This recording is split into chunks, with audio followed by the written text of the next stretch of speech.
Well, I play an agent with the DIA, Defense Intelligence Agency, and you take the word intelligence. Well, I hold some intelligence that Bradley's character needs desperately to kind of move the story forward and move his mission forward.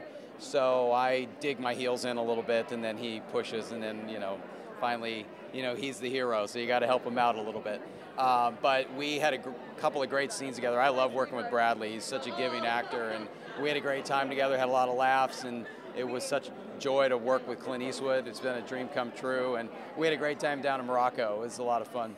What I love about Clint is he makes you feel comfortable.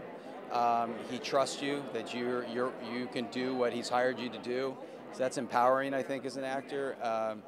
And he's very decisive. He knows what he wants, and there's not a lot of wasted energy or time. He really just was, ready to go, and you had to be ready to go because he was ready. There was no waiting around, and when it was time to shoot, he knew what he wanted, and we did it. And so I really admire that. And he has proven time and time again for decades now that that's a great way to work. And he's told some of the best stories that we've ever seen in the history of film.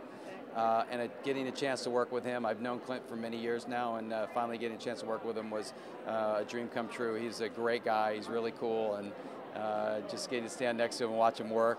Even when we were in Morocco, the days I wasn't working, I just went down and hung out on set just to be around him and watch him. I'm a director as well, and being able to just try and pick up any little, I just thought if I could stand next to him, maybe I'd soak up some of that genius that he has. Well, Clint Eastwood is great at telling stories where there's not a distinct answer to the questions that the movie asks. It leaves you thinking about issues, whether it's, in $1 Million Baby, it was whether euthanasia. I mean, and then in this movie you're dealing with war, and we know how sensitive that is, and how much pain comes from that and loss.